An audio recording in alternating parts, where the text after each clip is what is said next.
നമ്മുടെ മീൻകറി സ്റ്റൈലിൽ നമുക്കൊരു പാവയ്ക്കാക്കറി ഉണ്ടാക്കിയാലോ? മീൻകറി എങ്ങനെയാണോ ഉണ്ടാക്കുന്നത് അതേ രീതിയിൽ കുടംപുളി ഇട്ടാണ് കേട്ടോ നമ്മൾ ഈ കറി ഉണ്ടാക്കുന്നത്. നോമ്പ് കാലത്തും അതേപോലെ ഡയബറ്റിക് ആയിട്ടുള്ളവർക്കും പാവയ്ക്ക ഇഷ്ടമുള്ളവർക്കും ഒക്കെ വളരെയധികം ഇഷ്ടപ്പെടുന്ന ഒരു കറിയാണ് കേട്ടോ. നമ്മൾ കുടംപുളിയൊക്കെ ഇടുന്നതുകൊണ്ട് തന്നെ പാവയ്ക്കയുടെ കയ്പും അധികം അറിയില്ല.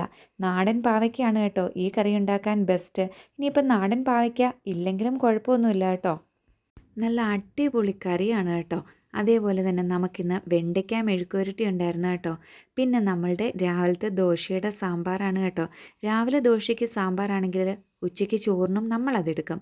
പിന്നെ ഈ അച്ചാർ തോളൂർ അച്ചാറാണ് കേട്ടോ. ഈ അച്ചാർ കഴിച്ചിട്ടുള്ളവരുണ്ടെങ്കിൽ കമൻറ്റ് ചെയ്യണം കേട്ടോ. അടിപൊളി ടേസ്റ്റി ആയിട്ടുള്ള നല്ല നാടൻ അച്ചാറാണ് കേട്ടോ അത്. അതേപോലെ തന്നെ നല്ല നാടൻ കുക്കുംബർ നമ്മളുടെ ടെറസിൽ ഉണ്ടായി കിടക്കുന്നത് നിങ്ങളൊക്കെ കണ്ടു കാണുമല്ലോ. അപ്പോൾ കുക്കുംബറൊക്കെ ഇട്ട സാലഡായിരുന്നു കേട്ടോ. ഇനി നമ്മൾക്ക് അതിൽ ഉള്ളിയും കൂടെ കട്ട് ചെയ്തിടണം. പിന്നെ ദേ നത്തോലി ഫ്രൈ ഉണ്ട് കേട്ടോ.